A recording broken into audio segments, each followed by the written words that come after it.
I've had my fair share of Burnout and Phasmophobia, but I've figured out ways to keep the game fun, and I think these might work for you too. Phasmophobia can be a pretty grindy game, with a lot of replayability, 20 prestiges, map-specific badges, and the Fearsome Apocalypse Challenge.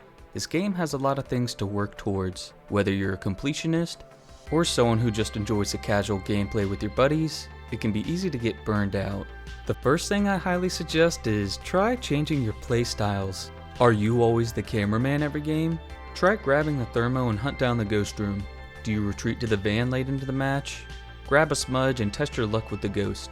There are loads of ways to play this game, and changing a routine not only keeps things fresh, but also helps you master other aspects of the game. Try using a new loadout for your starter items. I usually grab the flashlight, EMF, and photocam, but whenever I'm in multiplayer, I try to push myself to use items I usually don't initially pick up. It's always fun to grab the video camera, walk in, and then immediately see ghost orbs. If switching playstyles isn't the answer, another fun way to stay engaged is to try out higher difficulties. After playing the same difficulty enough, it's really easy to just get in your comfort zone and kind of get stagnant. And in my opinion, the game starts to evolve every single time you bump up the difficulty. Early difficulties are the perfect starting point to get a good grasp for how the general gameplay works.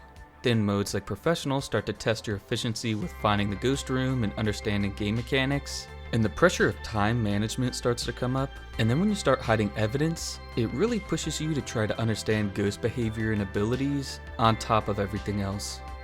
Now, I don't want a newer player to just immediately jump into no evidence, but how about turning up the difficulty a bit and just see what happens? I think most players will surprise themselves, but it definitely made the game more satisfying and fun for me when I started pushing myself into these harder difficulties. While this next suggestion might seem obvious, make sure to set goals for yourself.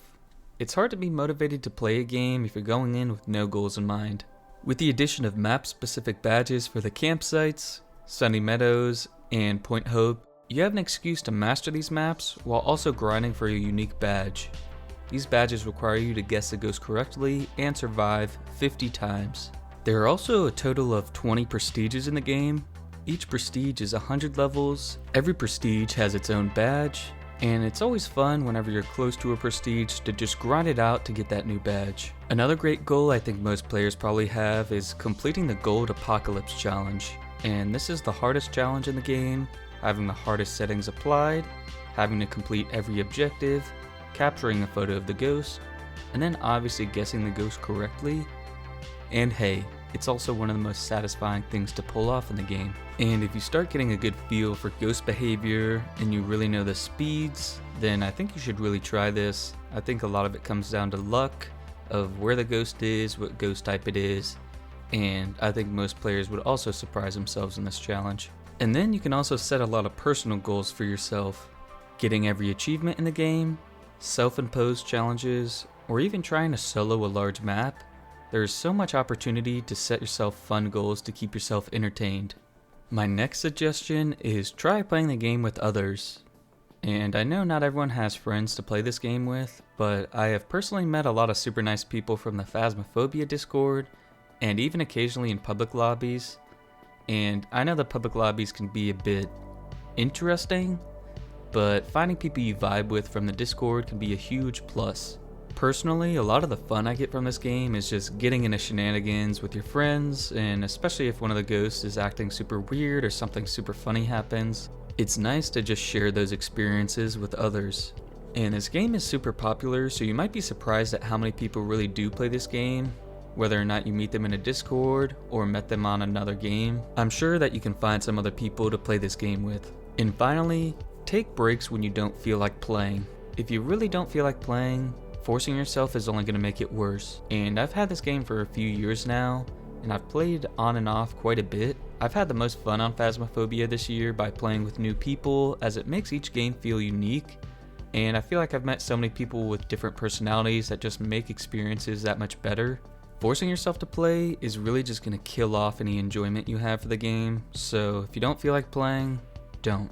And some final things to keep in mind is that Phasmophobia has holiday events throughout the year, and so far it's been around Easter, Halloween, and Christmas, and usually they're a lot of fun. It's a great excuse to jump back into the game, and as of this year they have ramped up the events, adding amazing visuals and having fun community challenges. As for Halloween, they added a random weather called the blood moon that can happen, and it makes the game harder but gives you more XP and money.